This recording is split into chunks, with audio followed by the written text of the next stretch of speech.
NBA 역사상 가장 이기적인 선수 Top 10. 10th place. 제임스 하든.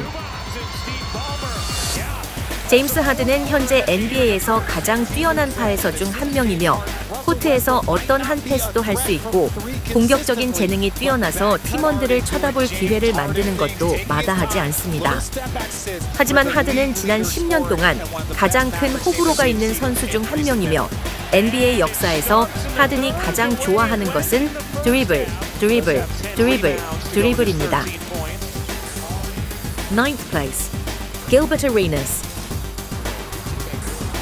길버트 아레나스는 폭발적이며 무한한 공격 범위를 가지고 있었고 공격으로 상대를 쉽게 파괴할 수 있었습니다. 아레나스의 전성기는 짐승이었으며 그는 슛을 쏘는 것을 좋아했는데 이는 포인트 가드가 반드시 항상 해야 하는 것은 아닙니다. 특히 아레나스가 나이를 먹고 부상을 당하기 시작했을 때도 그는 슛을 쏘는 것을 멈추지 않았습니다. 8th place. 스티브 프란시스. 스티브 프란시스는 공격에서 훌륭한 포인트 가드였으며 커리어에서 평균 6.0 어시스트를 기록했지만 그것은 그가 항상 공을 가지고 있었기 때문입니다. 프란시스가 좋아하지 않는 슛을 본 적이 없었고 수없이 슛을 날렸습니다.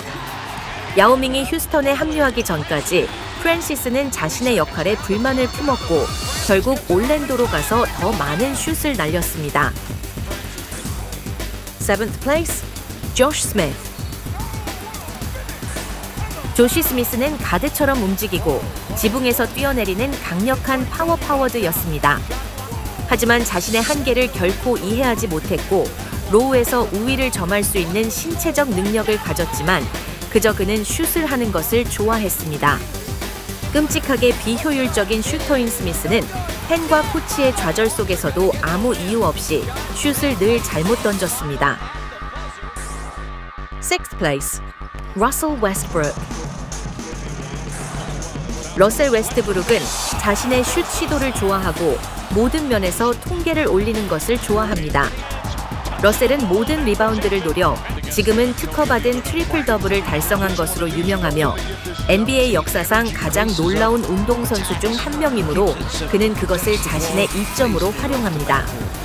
하지만 위대한 케빈 듀런트가 오클라호마 시티 썬더를 떠나 스테판 커리와 함께 뛰었다는 사실은 웨스트브룩의 이기심을 증명합니다. 5th place. 알런 아이버슨. 키가 겨우 6피트에 불과한 아이버슨은 코트의 어느 곳에서든 슛 시도를 하는데 전혀 문제가 없었습니다. 특히 필라델피아에서 2000년 NBA 파이널에 진출하면서 팀의 성공으로 이어졌습니다. 하지만 아이버슨은 그의 경력 내내 이기적인 선수라는 오명을 안고 있었고 특히 덴버 너겟츠로 이적한 후 그리고 나중에 디트로이트 피스톤스로 이적한 후 이기적인 선수라는 오명을 떨칠 수 없었습니다. 4th place. 카멜로 앤서니. 카멜로 앤서니는 역대 최고의 스코어러 중 한 명이고 그는 안팎에서 득점할 수 있었며 그래서 항상 공격 1순위 옵션이었습니다.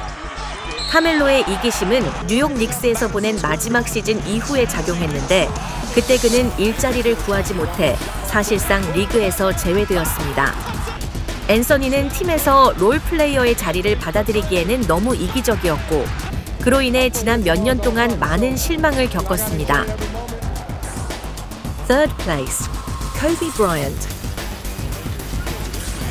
코비 브라이언트는 매우 이기적인 선수였으며 종종 자신의 시도를 위해 팀 동료를 도울 수 있는 기회를 놓쳤습니다. 코비가 코트에 있는 다른 누구보다 슛을 넣을 가능성이 더 높다고 진심으로 믿었기 때문에 가능한 한 많은 슛을 쏘고 싶어 했고 코비가 플레이할 때 우리는 누가 슛을 날렸는지 알고 있었습니다.